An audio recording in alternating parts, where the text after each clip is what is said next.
नमस्कार बंधुगण आज अध्याय को आपण मानकु समस्त को स्वागत। आज आम आलोचना करबा एमिदी एक योजना विषय रे जेउथिरे आम आखपाखे थिबा असुविधा रे थिबा पिला माननकु आमे सहायता जोगै दै परिबा। म आशा करूची आपण वीडियोटी को संपूर्ण भाव रे देखिबे एवं एथिरे थिबा सुविधा सुयोग संपर्क रे जानिबे एवं निज पई तथा आखपाखे थिबा पिला मानक पई ताकू प्रयोग करिबे। आमे देखी आसुचु जे हमर चारिकड़े हो बा हमर राज्य रे हो बा हमर देश रे हो विपद संकुल अवस्था रे असुविधार स्थिति रे अनेक पिला रहुचंती। केबे केबे एई पिला माने विभिन्न प्रकार अपराधिक कार्यकलाप सहित संपृक्ति हेबा कारणरू आईन सहित द्वंद्व रे अवस्था रे मध्य आमे सेमानकु देखुछु। एई भली पिला माननकु सहायता जोगै देबा पई सेमानकर शिशु अधिकार रो सुरक्षा पई सेमानकु एक सुस्थ एवं खुशी जीवन देबा पई विभिन्न समय रे सरकार को द्वारा अनेक योजना कार्यकारी हेछि। एबे 1 अप्रैल 2022 एई समस्त योजना को गोटिए योजनार परिसरभुक्त करा जायछि एवं समग्र भारतवर्ष रे सेई योजना को लागू करा जायछि। योजनार नामटी हला मिशन वात्सल्य। ए मिशन वात्सल्य योजना भितरे उभय यत्न और सुरक्षा आवश्यक करुवा पिला हुंतु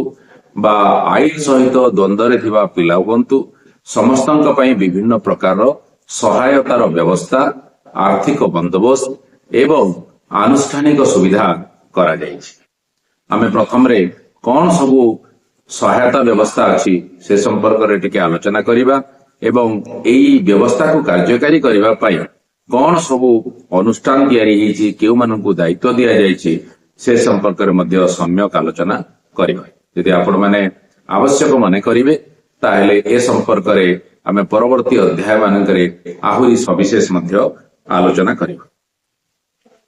जेते बेले आमे सहायतार कथा कहू सेते बेले पिला माने जो माने निज रहिबा पई जो मानकर घर नाही बा निजर पितामाता नाहंती अभिभावक नाहंती बाहरे कौनसी जगार से मानकु किए परित्यक्त अवस्था रे पकई देछि सेही भली पिला माननक पई आनुष्ठानिक भाव रे ताकू रखिबा पई विभिन्न व्यवस्था एही योजना भितरे करा जायछि। ताकू आमे चाइल्ड केयर इंस्टीट्यूशंस बा शिशु जत्न गृह बोली कहिबा। एही जत्न गृह गुड़िक विभिन्न प्रकार रे हेई थाए। विशेष करी जत्न और सुरक्षा आवश्यक करथवा पिला मानकर उद्देश्य रे एही आनुष्ठानिक व्यवस्थाटी विभिन्न भाग रे विभक्त करा जायछि। आपण माने देखुथिबे अनेक जगह रे हमरो पितामाता नथिबा पिला माने बा परित्यक्त अवस्थारू आसीतिबा पिला माने सेही माने गोटे घरे रुहंती एकाठी रुहंती सेठी तांकर खाइबा पीबार व्यवस्था थाए सेठी पाखरे थिबा विद्यालय सेमानकर नाम लेखा जाए। सेही भली चिल्ड्रेन्स होम आम राज्य रे विभिन्न जगह रे रहिछि। तो चिल्ड्रेन्स होम रो परिचालना पई आर्थिक व्यवस्था हो बा परिचालना पई दायित्व न्यस्त करा जिबा कथा हो ए आईन बा ए योजना भितरे उल्लेख करा जायछि। ठीक सेही परी शिशु जत्न गृह भितरे जदि कौनसी पिला भिन्नक्षम थाए तार स्वतंत्र आवश्यकता थाए ताकू आमे चिल्ड्रेन विथ स्पेशल नीड बोली कहिबा सेही पिला मानक पई मध्य स्वतंत्र व्यवस्था करा जिवार प्रावधान एथिरे उल्लेख करा जायछि। अनेक समय रे कम समय पई किछि पिला कौनसी शेल्टर आवश्यक करंती रहिबार पई जागाटिएर आवश्यक करंती। यदि हठात किना कौनसी पिला को आपण उद्धार करिसंती तार पितामातांकर ठिकाना आपण पाई नाहंती ताले से पिलाटी रहिबो कोठी ताको अल्प समय से रहणीर व्यवस्था पाई प्राय प्रत्येक जिल्ला रे हमर ओपन शेल्टर अछि। ए ओपन शेल्टर रो व्यवस्था मध्य एई योजना माध्यम रे कोहा जाईछि। सेही भली हमर जो पिला माने 6 वर्ष रु कम बयसर पिला परित्यक्त हेकि अछंती बा आईनगत भाव रे ताकू लीगल फ्री बोली आमे कहिबा जो आईनगत भाव रे तांकर केही अभिभावकत्व ଦାବି କରୁନାହାନ୍ତି ସେଇଭଳି ପିଲାମାନଙ୍କୁ ରଖିବା ଏବଂ ସେଇ ପିଲାମାନଙ୍କର ପରବର୍ତ୍ତୀ ଅବସ୍ଥାରେ ତାଙ୍କୁ ପୋଷ୍ୟ ଭାବରେ ଦେବାର ଯୋଉ ପ୍ରାବଧାନଟି ଅଛି ତାକୁ ଆଗକୁ ନେବା ପାଇଁ ଆମର ସ୍ପେଶିଆଲ ଆଡପ୍ସନ ଏଜେନ୍ସି ବା ସା ଗଠିତ ହେଇଛି। ଏଠି ପ୍ରାୟତଃ ଆମର 6 ବର୍ଷରୁ କମ ବୟସର ଏଇ ଧରଣର ପିଲାମାନଙ୍କର ରଖିବା, ସେମାନଙ୍କର ସମ୍ପୂର୍ଣ୍ଣ ଶିଶୁ ଅଧିକାରର ସୁରକ୍ଷା ହେଲା ଭଳିଆ ବ୍ୟବସ୍ଥା କରିବା, ଯେମିତିକି ପାଠ ପଢିବା ହଉ, ଭରଣ ପୋଷଣ ହଉ, ସ୍ୱାସ୍ଥ୍ୟର କଥା ହଉ, ସବୁ ଦେଖିବାର ବ୍ୟବସ୍ଥା କରାଯାଇଛି। ସେଇଭଳି ଯୋଉମାନେ ଆମର ଆଇନଗତ ଦ୍ୱନ୍ଦ୍ୱରେ ଯୋଉ ପିଲାମାନେ ଅଛନ୍ତି ସେଇ ପିଲାମାନଙ୍କ ପାଇଁ ମଧ୍ୟ ବିଭିନ୍ନ ଇନଷ୍ଟିଟ୍ୟୁସନାଲ କେୟାର ର ବ୍ୟବସ୍ଥା କରାଯାଇଛି। ଯେମିତିକି ଆମର ଅବଜରଭେସନ ହୋମ କଥା ଆମେ କହିପାରିବା, ସ୍ପେଶାଲ ହୋମ କଥା ଆମେ କହିପାରିବା ବା ପ୍ଲେସେସ୍ ଅଫ ସେଫ୍ଟି ବୋଲି ଆମେ କହିପାରିବା। ଏଇଭଳି ବିଭିନ୍ନ ଧରଣରେ ଏଇ ପିଲାମାନଙ୍କର ଆବଶ୍ୟକତା ଅନୁସାରେ ତାଙ୍କର ଦରକାର ଅନୁସାରେ ଏଇ ଗୃହ ଗୁଡିକ ଗଠନ କରାଯିବାର ପ୍ରାବଧାନ ଏଠି ଏଇ ଯୋଜନା ମାଧ୍ୟମରେ କରାଯାଇଛି ଏବଂ ତାର ବିଭିନ୍ନ ଜାଗାରେ ଆମେ ଦେଖୁଛୁ ଯେ ଏସବୁ ତିଆରି ହେଲାଣି, ପିଲାମାନେ ତାର ବ୍ୟବହାର ମଧ୍ୟ କରୁଛନ୍ତି। ମୋଟ ଭାବରେ ଏଥିରେ ଗୋଟେ ଭଲ କଥାଟିଏ ଏଇ ଯୋଜନାରେ କୁହାଯାଇଛି ଯେ ଅଲଗା ଅଲଗା ଜାଗାରେ ସବୁ ଗୃହ ଗୁଡିକ ନ ହେଇ ଗୋଟିଏ ଜାଗାରେ ଏଇ ସବୁ ଗୃହ ଗୁଡିକ ରହିବା, ଏହା ସହିତ ଯୋଉ ଅନୁଷ୍ଠାନ ପ୍ରମୁଖ ଅନୁଷ୍ଠାନ ଯେପରିକି ଜୁଭେନାଇଲ ଜଷ୍ଟିସ ବୋର୍ଡ ବା ଚାଇଲ୍ଡ ୱେଲଫେୟାର କମିଟି ଏସବୁ ଗୋଟିଏ ଜାଗାରେ ରହିବା ପାଇଁ ଏଥିରେ ବାତ୍ସଲ୍ୟ ସଦନ ର କନସେପ୍ଟ ଏଥିରେ କୁହାଯାଇଛି। ଅର୍ଥାତ ପିଲାମାନଙ୍କୁ ବିଭିନ୍ନ ଜାଗାରେ ଯାଇକିରି ଅଲଗା ଅଲଗା ଜାଗାରେ ପରିଚାଳନାଗତ ଦୃଷ୍ଟିକୋଣରୁ ଅସୁବିଧା ହବ ନାହିଁ। ଭିନ୍ନ ଭିନ୍ନ ଜାଗାରେ ରହିଲେ ଯେହେତୁ ଅଧିକ ସମୟ ଲାଗେ, ଗୋଟିଏ ଜାଗାରେ ଗୋଟିଏ ପ୍ରିମାଇସେସ୍ ରେ ଏ ସବୁ ଅନୁଷ୍ଠାନ ଗୁଡିକୁ ରହିବା ଏବଂ ସିଡବ୍ଲ୍ୟୁସି ଜେଜେବି ଭଳି ଅନୁଷ୍ଠାନ ମାନେ ମଧ୍ୟ ସେଠି କାର୍ଯ୍ୟ କରିବାର ଗୁରୁତ୍ୱ କୁ ଏଥିରେ ଅଗ୍ରାଧିକାର ଦିଆଯାଇଛି ଏବଂ ଏଥିରେ ଏହାର ପରିକଳ୍ପନା କରାଯାଇଛି। ଆଗାମୀ ଦିନ ମାନଙ୍କରେ ନିଶ୍ଚିତ ଭାବରେ ଆମେ ପ୍ରତ୍ୟେକ ଜିଲ୍ଲାରେ ଏ ବାତ୍ସଲ୍ୟ ସଦନ ଦେଖିବାକୁ ପାଇବା। ଅଣ ଆନୁଷ୍ଠାନିକ ଭାବରେ ଏଭଳି ପିଲାମାନଙ୍କର ସୁରକ୍ଷା ପାଇଁ, ଏଭଳି ପିଲାମାନଙ୍କର ଯତ୍ନ ପାଇଁ, ଏଭଳି ପିଲାମାନଙ୍କର ବିକାଶ ପାଇଁ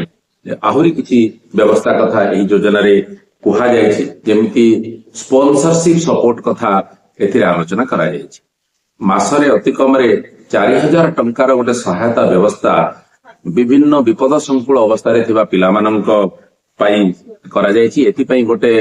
ଯୋଗ୍ୟତାର ମାପକାଠି ତିଆରି କରାଯାଇଛି ଏବଂ ଜିଲ୍ଲାରେ ଗୋଟେ sponsorship and poster care approval committee ଗଠନ କରାଯାଇଛି। ସେଇ କମିଟିର ଅନୁମୋଦନ କ୍ରମେ ପିଲାମାନଙ୍କୁ ଏଇ 4,000 ଟଙ୍କାର ସହାୟତା ଦିଆଯାଏ। ବିଭିନ୍ନ ଯୋଗ୍ୟତା ଏଥିରେ ରହିଛି, ତା ଭିତରୁ ଗୋଟିଏ ଯୋଗ୍ୟତା ମୁଁ ଆପଣମାନଙ୍କୁ କହିବା ପାଇଁ ଚାହେଁ। ଏକରେ ତ ପିଲାଟି ବିପଦ ସଂକୁଳ ବା ପିତାମାତାହୀନ ବା ଏକାକୀ ପିତାମାତାଙ୍କର ସନ୍ତାନ ସନ୍ତତି ହେଇଥାଇ ପାରନ୍ତି, କିନ୍ତୁ ସେମାନଙ୍କର ବାର୍ଷିକ ଆୟ ଆମେ ଗ୍ରାମାଞ୍ଚଳରେ 72,000 ବାର୍ଷିକ ଏବଂ ସହରାଞ୍ଚଳରେ 96,000 ବାର୍ଷିକ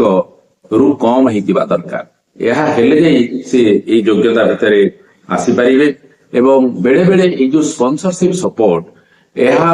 ପିଲାମାନେ କିପରି ବିପଦ ସଂକୁଳ ଅବସ୍ଥାକୁ ଆସିବେ ନାହିଁ ତା ପୂର୍ବରୁ ଚିହ୍ନଟ କରିକିରି ଦିଆଯିବା ପାଇଁ ବି ବ୍ୟବସ୍ଥା ରହିଛି ବା ବିପଦ ସଂକୁଳ ଅବସ୍ଥାକୁ ଆସି ସାରିଥିବା ପିଲା ପୁଣି ଥରେ କେମିତି ଭଲ ପରିସ୍ଥିତିକୁ ଫେରିଯିବ ତା ପାଇଁ ମଧ୍ୟ ଦେବାର ପ୍ରାବଧାନ ଏଥିରେ କରାଯାଇଛି ଏବଂ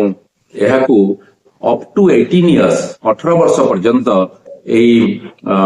ସହାୟତାଟି ଦିଆଯାଇ ପାରିବ। ଏହା ବ୍ୟତୀତ ଆମର ଆହୁରି ଯୋଉ ଅଣ ଆନୁଷ୍ଠାନିକ ସହାୟତାର ବ୍ୟବସ୍ଥା ଅଛି ସେଗୁଡିକ ହେଲା ଫୋଷ୍ଟର କେୟାର ବା ପାଳକ ପିତାମାତାଙ୍କର କଥା ଏଥିରେ କୁହାଯାଇଛି। ଯୋଉଠି ନିଜର ପିତାମାତା ନଥିଲେ ଆଉ କେହି ସହୃଦୟ ବ୍ୟକ୍ତି ଏବଂ ପରିବାର ପିଲାମାନଙ୍କୁ ନିଜର ସନ୍ତାନ ସନ୍ତତି ଭଳି ଯତ୍ନ ଦେଇକି ରଖିପାରିବେ, ସେଇଭଳି ପ୍ରାବଧାନ ଏଥିରେ କରାଯାଇଛି। ତା ପାଇଁ ମଧ୍ୟ ଯୋଗ୍ୟତାର ମାପକାଠି କରାଯାଇଛି। ଆମେ ଆଲୋଚନା କରୁଥିଲେ ପୋଷ୍ୟ ସନ୍ତାନ ଭାବରେ ଗ୍ରହଣ ହେବାର ବ୍ୟବସ୍ଥା ଏଥିରେ କରାଯାଇଛି ଏବଂ ସେମିତି ଆଫ୍ଟର କେୟାର କଥା ମଧ୍ୟ एथिरे कहा जाय जे आफ्टर केयर आपनको बुझिबा पई हला जदि 18 वर्ष पर्यंत शिशु जत्न गृह रे पिलाटी रहुची ताहेले 18 रु जेतेबेले से बाहरी आसीबो हठात किना रोजगार क्षम हे नथिबो ताकू अति कम रे 23 वर्ष पर्यंत गोटे सहायता देवार व्यवस्था एथिरे कहा जाय छि जा द्वारा से सेतिकी समय भितरे निजे निजर योग्यता अर्जन करिवो एवं निज गोड़े निजे छिड़ा हो पार तो यही सहायता गुड़ी को देवाई या परिचालना करने विभिन्न स्तर रे कमिटी मानकर कथा अनुष्ठान मानकर कथा एथिरे कहा जायछि यदि तल स्तर रु आमे आरंभ करिबा ताहेले हमर सहरांचल हो बा ग्रामांचल पंचायती राज व्यवस्था हो एथिरे गोटे स्टैंडिंग कमिटी स्टैंडिंग सब कमिटी जहाँ महिला और शिशु मानकर कथा बुझे से कमिटी सब रही एवं ताकू एथिरे गुरुत्व दिया जायछि सेमती हमर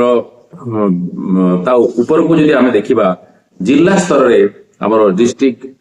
child welfare and protection committee कथा कहा जायछि ठीक से भली डिस्ट्रिक्ट मजिस्ट्रेट एवं डिस्ट्रिक्ट चाइल्ड प्रोटेक्शन यूनिट रो कथा कहा जायछि एवं राज्य स्तर रे मध्य सेही भली भाबरे हमर स्टेट चाइल्ड प्रोटेक्शन कमिटी तथा state child welfare and protection committee कथा मध्य एथिरे कहा जायछि एही सब कमिटी मानकर गुरु दायित्व रही राज्य रे एवं जिला स्तर रे आ निज निज पंचायत बा सहरांचल स्तर रे योजना को सठिक भाव में किपरि कार्यकारी करा जाई परिबो या व्यतीत आउ जो केतोटी अनुष्ठान को एथिरे गुरुत्व दिया जायछि से हला स्पेशल जुवेनाइल पुलिस यूनिट बा चाइल्ड हेल्पलाइन एही भली अनुष्ठान माने मध्य एथिरे पिला मानकर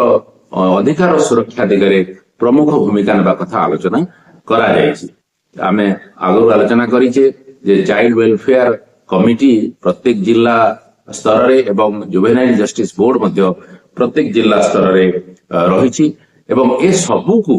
जदि तथ्य भित्तिक भाव में तदारक करिवार अछि एवं ताकू योजना रे सहायता देबार अछि ताहेले हमकु देखिबाकू हबो कोन व्यवस्था रहिछि मॉनिटरिंग एंड रिव्यू पाई एवं एथिरे मिशन वात्सल्य पोर्टल जहाँ साधारण जनसाधारण व्यवहार योग्य हो पारिबो अधिकारी माने जो माने काम करछन्ती तांको पई मते व्यवहार योग्य हो पारिबो एवं समग्र देशर विपद संकुल पिला मानकर स्थिति को देखिबार व्यवस्था रहिबा कथा ए पोर्टल रे कोहा जायछि मोड भाव रे मिशन वात्सल्य हमर विपद संकुल अवस्था रे थिबा पिला माने जत्न और सुरक्षा रे आवश्यक करतबा पिला माने बा आईनगत द्वंद्व रे थिबा पिला मानक पई